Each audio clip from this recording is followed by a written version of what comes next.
Thank you for joining us here for this special interview here on the National Communications Network. My name is Shaquan Gill, and I'm joined by the Senior Minister in the Office of the President with responsibility for finance, Dr. Ashni Singh. And this conversation will surround the impactful and exciting Budget 2024 to hear more about all of the things that are being planned for Monday. Minister, this is going to be the fifth budget passed by the People's Progressive Party civic government. Can you walk us through the consistent mindset that the PPPC government has when preparing these budgets for the fiscal year? Sure. So thanks a lot again, Shaquan. Like I said, I'm happy that you've chosen to draw attention to the budget and focus on the budget and do a dedicated program on the budget, because I think it really matters that we communicate with the public at large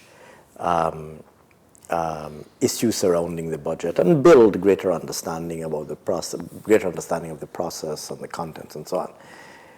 You ask a very interesting question, and in fact, in a way, you partly answered the question, because in framing your question, you used the word the consistent mindset. And I want to use that point, that word, as my departure point in answering you. One of the distinguishing characteristics of this People's Progressive Party civic government, and indeed previous People's Progressive Party civic governments, one of our particular distinctive characteristics is consistency. And in particular, consistency as it relates to philosophical orientation, consistency as it relates to policy priorities and objectives, and consistency as it relates to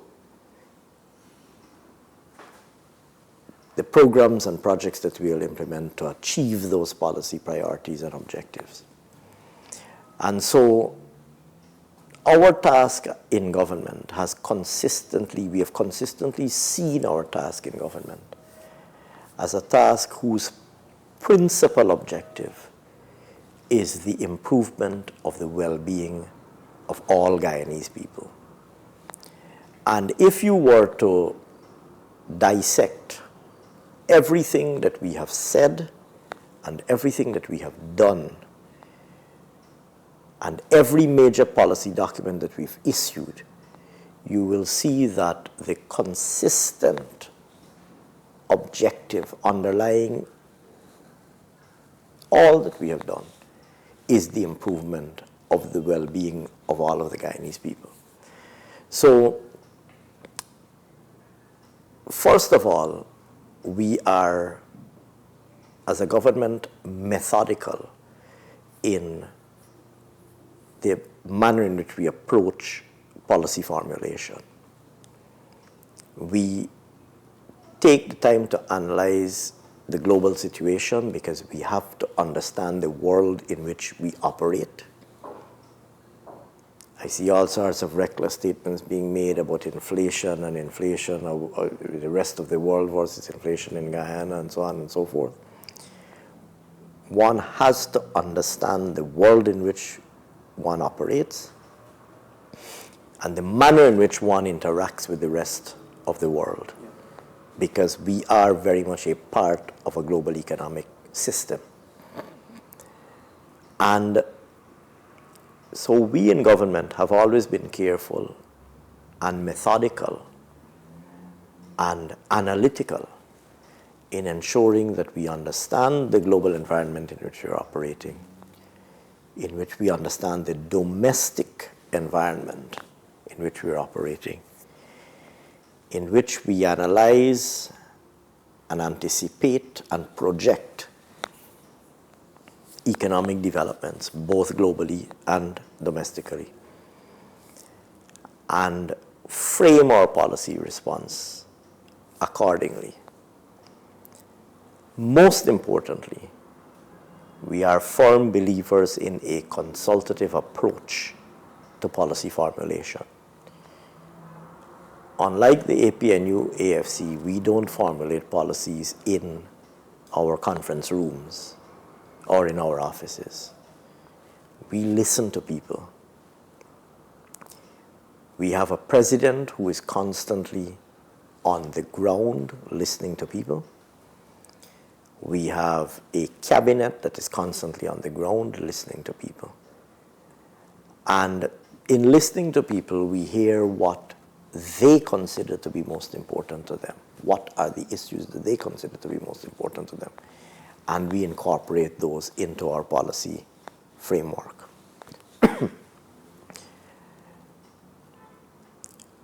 And thirdly, policy continuity is a hallmark of our government and is something, in fact, that we are proud of, because we don't hop and skip from policy to policy every month or every year. We don't adopt a policy and then abandon it 1 year later, or adopt a policy objective and then abandon it 1 year later. We believe in policy continuity. And policy continuity is important because it's important that your citizens, both corporate and individual, are able to anticipate and predict and understand the environment in which they're operating.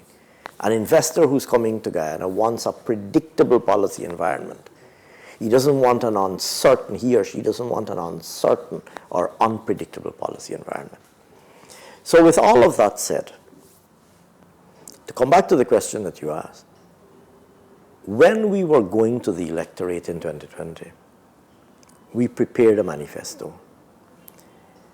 And we didn't prepare that manifesto sitting in the academic halls of a university or in the boardrooms and conference rooms of our offices. You will recall that the People's Progressive Party, led by its General Secretary, then opposition leader, and its presidential candidate, now president, engaged in a consultation with stakeholders as we prepared our manifesto. You may recall that there was an event held in Providence that led to the manifesto. And so we listened to people in developing a manifesto that incorporated their views, their concerns, and their priorities. And we went to the people of Guyana with that manifesto, offering it almost as a social contract to say, this is what we are committing as a government to implement once elected into office. And the people of Guyana, having looked at that manifesto and having considered also, of course, our track record in implementation and delivery of promises, elected us. And we didn't abandon those manifesto promises, and I'll come back to why that is important. Instead, we set about implementing that manifesto in our successive budgets. In the first budget that we did, Budget 2020, the emergency budget, I had not yet assumed office. In Budget 2020, and then in every subsequent full year budget, the emergency budget of 2020, and I came back in November 2020, and so I had the privilege of presenting Budget 2021 on behalf of our PPP government. And every budget since then has remained faithful to our manifesto. The things that we implement in our budget, successive budgets, are the things we promised in our manifesto and are the things that people voted us into government expecting that we will deliver. Now you may ask why that is important. We operate in a politically competitive environment, and we are a government who believes firmly in democracy and the will of the people.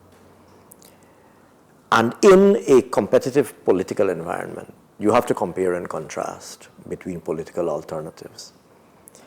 If you look at this or any other PPP government over history, you will see that we have remained faithful to our promises. First of all, we don't promise outlandish things. We always promise things that we've analyzed, that are realistic and viable and implementable, and indeed affordable, and that we are committed to implement.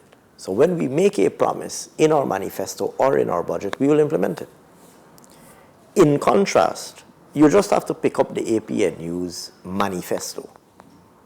You could start with their 2015 manifesto, because on the basis of their 2015 manifesto, which incidentally they reluctantly issued, but anyhow, that's a different matter. If you look at their 2015 manifesto, they didn't deliver anything in their manifesto. In fact, the manifesto, their manifesto, the APNU AFC's manifesto, apparently was a document that was only intended to deceive the people. They promised increases in their manifesto to public servants and to old age pensioners, including increases in the first 100 days, to double old age pension, and to increase public servants' salaries. Sugar workers, increase in salaries for sugar workers. You will recall, whether it was in the manifesto or their election campaign, they promised, I don't know if it was $6,000 a bag for paddy and all sorts of crazy, outlandish things. None of which they delivered. None of which they delivered. And they spent 5 years in government not delivering anything that they promised in their manifesto. If you fast forward to 2020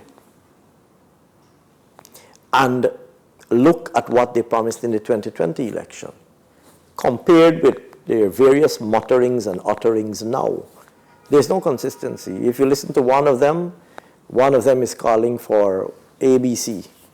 If you listen to another one, they're calling for XYZ. If you listen to one of them today, they're calling for 1, 2, 3. If you listen to the same person tomorrow, they're calling for 5, 6, and 7.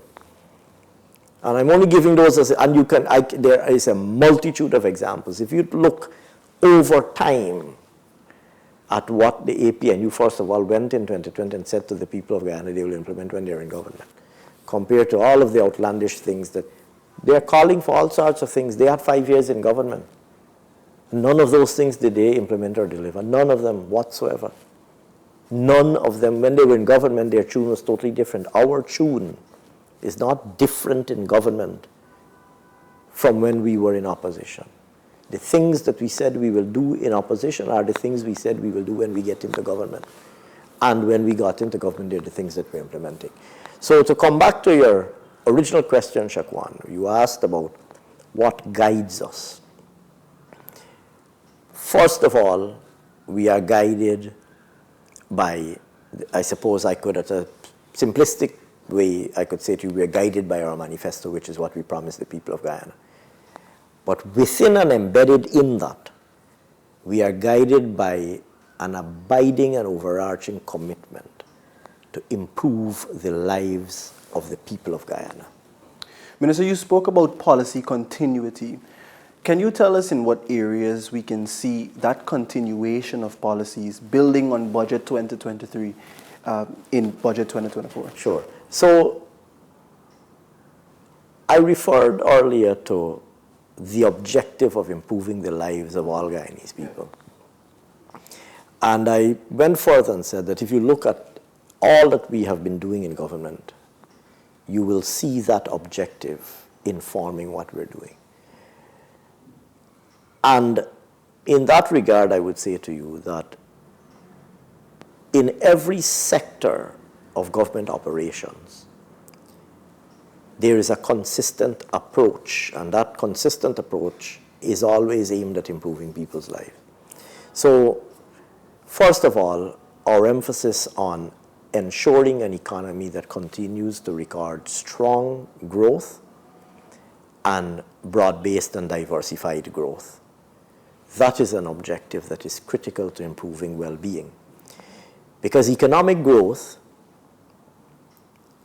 the increase in value-added productive output of the country is premised on increases in investment, increases in consumption, which necessitates in turn a number of interventions to ensure that we're able to maintain a favorable investment environment, maintain an environment that continues to create jobs, maintain an environment that continues to generate incomes, and in particular disposable incomes, and therefore in turn maintain an environment in which more Guyanese people have the capacity and have the disposable income to be consuming goods and services in our economy, which of course then multiplies itself over many times. So maintaining strong economic growth is an important policy objective for us, not because economic growth is an end by itself or in its own right, but because economic growth can translate and does translate into economic well-being and the well-being of communities and households, etc. If you have high levels of investment, you have high levels of job creation, you have business opportunities, you have incomes being earned, you have improved well-being. So maintaining high economic growth. Continued strong investment in infrastructure, in transformative infrastructure, because this is also so critical to long-term economic well-being. So the big infrastructure projects are, of course, valuable and essential for short-term convenience. I mean, if you take transport infrastructure, the roads and bridges and highways and so on that we're building are important for, in the short term, improve commuter convenience, etc. But in the medium and longer term, if you peel off that layer, there's a second layer, and that is that a more modern and integrated transport network also means an environment that is more conducive to investment, because people are better able to set up factories, they're better able to set up warehouses, they're better able to set up commercial office space, because they're easier. All of those things affect the ease of doing business. If you look at the investment in energy infrastructure, the gas-to-shore project that we're building out, the Mila Falls project that we're working again, the solar power plant that we're working on, the solar farms that we're investing in. If you look at energy infrastructure, those things go to the core also of the cost of doing business. They go to the core of the costs that are incurred by households for electricity and the reliability of electricity. So investment in infrastructure is critical not only for well-being in the short term, but investment in infrastructure is also critical for the long-term well-being of the country. And here I'm speaking more about the economic infrastructure, bridges, roads, etc. Investment in social services, because we want every single Guyanese person to be able to enjoy good quality social services, to be able to enjoy good health so that they can have productive and comfortable lives, and good quality education, and so that they can acquire the necessary education and technical skills to be able to play a meaningful role in the economy of tomorrow, to be able to contribute to the realization of better economic outcomes in the medium term, but so that they can also be able to better take care of their families, so that they can be able to get better quality jobs, or that they have the skills that are necessary to become entrepreneurs in their own right and to manage successful businesses, to earn and to better take care of their families. And so investment in social services is absolutely essential, and in particular, public health care and education, which are so essential to economic well-being. Now here again, there's a short-term dimension to that, because good quality healthcare, good quality education, those are things that are important in the short term, but they're also absolutely essential in the longer term, because a healthier population and a better educated population can only redound to the medium and longer term benefit of the country. investing in and protecting our most vulnerable. That's also absolutely essential. And you've seen the work that we have done to restore the support that we provide to the most vulnerable sections of society, whether it's the elderly, whether it's the young, whether it's our populations in the hinterland. There are a number of specific and targeted interventions that we've always been implementing, targeting specific and in particular vulnerable groups to make sure that they are provided with the social safety nets that they need to be able to navigate this period and in particular themselves be able to contribute meaningfully to the economy as we go forward. Even those who are elderly and now pensioners have an important role to play in our country going forward, even if that role is simply to be an active and engaged grandparent. That itself is an important role to play. And so we want to make sure that our elderly are in good health, that they're well taken care of, that they, of course, we've been progressively increasing the old age pension so that they have some amount of disposable income themselves to help to take care of themselves. And all of the other things that are essential to ensure, like I said earlier, that the well-being of people is improved. And so I mentioned these only as a few examples. I mentioned, like I said, economic growth, investment in infrastructure, investment in social services, etc., which are all examples that manifest our commitment to, one, improvement in the well-being of people, but two, continuity in there. Those policy objectives haven't changed. We don't come next year and say a different set of things. They haven't changed. And I want to say too that any one of those, whether you pick infrastructure, so let's pick infrastructure. The build out of community roads, we have been building and upgrading community roads throughout the length and breadth of the country. Now, that's of course a part of the physical transformation of the country. We have better quality roads. But they go to the core of the well-being of people. They go to the core of the well-being of people. I've seen communities where they didn't have a road. Initially, particularly in rural areas, there are many communities where initially the settlement may have originated first as a squatter settlement. It has now gotten regularized because we have an active housing program. Infrastructure is now being put in. Streets are being put in where streets didn't exist before. And I have seen how communities have been transformed from a situation where children some years ago had, when they were going to school, had to take their shoes off because they were walking in potholes and mud dams in many cases. Today, they don't need to do that because they have beautifully paved concrete streets. That goes to the core of the well-being of every single family who is living in that street and every single family who has to use that street. The investment in public health care, being able to deliver better quality health care so that we are all able to be more productive. If you're an adult of working age, being able to manage your medical situation more effectively and more successfully so that you are not ill and you're able to spend longer in productive activity redounds not only to your well-being, but redounds to your family's well-being. The same with education, the same with every other aspect. And so I give those really as examples to make the point that it may look like an investment in a road, but it goes to the core of the well-being of people. It goes to the core of the well-being of people.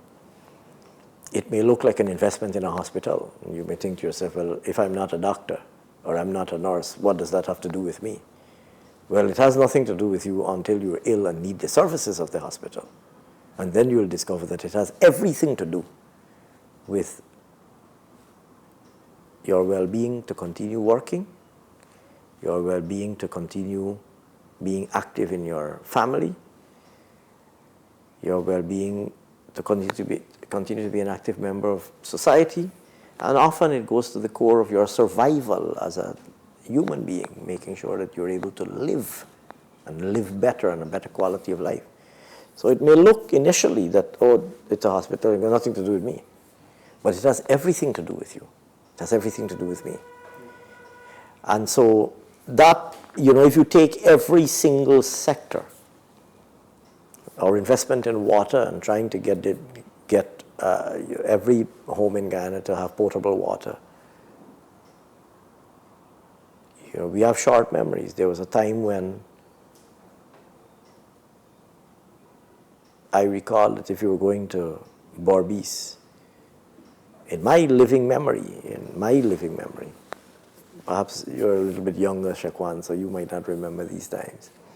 But there was a time when if you were going to Berbice in the mornings along the road, you would see, not just in Berbice, all East Coast, Demerara, West Berbice, into East Berbice, you would see people pushing carts with water in the mornings or fetching water in the mornings. That was every morning at a particular time, people would be going to a well or wherever water was available nearest. That's a rarity today, because we're delivering increasingly water to every home, and we want to get to that point where we deliver potable water to every home. So you may hear we're investing in a water distribution system or a well in your community, and you may think, well, that doesn't have anything to do with me. It has everything to do with you, because being able to get good quality water in your yard or in your home goes to the core of well-being, And the list goes on. The construction of a technical training college or a technical institute, which will create jobs, will generate businesses, will generate incomes in your community, goes to the core of your well-being. The construction of a stadium or a sporting facility that allows not only big events to be held, but also better quality living, again, goes to the core of your well-being. And so everything that we do,